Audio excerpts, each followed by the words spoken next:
says with a laugh. All respect to the ballet and opera people out there, I just lost 14 cents in viewership.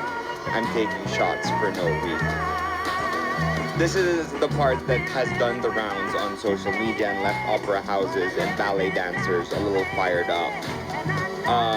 Basically, the Royal Ballet and Opera said ballet and opera have never existed in isolation. They have continually informed, inspired, and elevated other art forms. Their influence can be felt across theater, film, contemporary music, fashion, and beyond. For centuries, these disciplines have shaped the way artists create and audiences experience culture, and today millions of people around the world continue to enjoy and engage with them. And some opera singers like Isabel Leonard also responded to the clip. She wrote in a comment saying, "Honestly, I'm shocked that someone so seemingly successful can be so ineloquent and narrow-minded in his views about art while considering himself an artist, as I would only imagine one would as an actor. To take cheap shots at fellow artists says more in this interview than anything else he could say." Shows a lot about his character. You don't have to like all art, but only a weak person artist feels the need to diminish, in fact, the very arts that would inspire those who are interested in slowing down to do exactly that.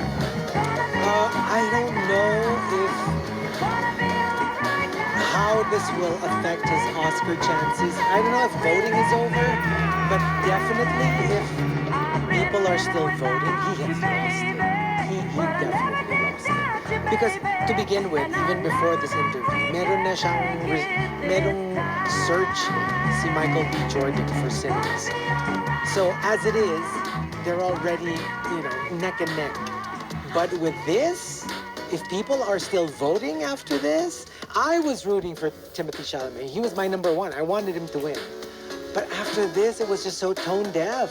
It really was. I mean, even if it were just a joke. I mean, okay, FYI, his mother and his grandmother both performed ballet. They were ballet dancers. So I don't think he really meant it as, to be mean. It's more like the whole, oh, let's be real. That kind of talk na, let's be real. Nobody really watches ballet and opera anymore. Medyo may ganong but the best argument that I've ever heard was from his teacher. Okay. Who's like, we're so proud of our Timmy, of what he's achieved, blah, blah, blah, blah, blah, blah. But just a little reminder to Timothy, the beauty of art is that even if it touches one person, one in 8 billion, in 9 billion people on Earth, if one performance touches the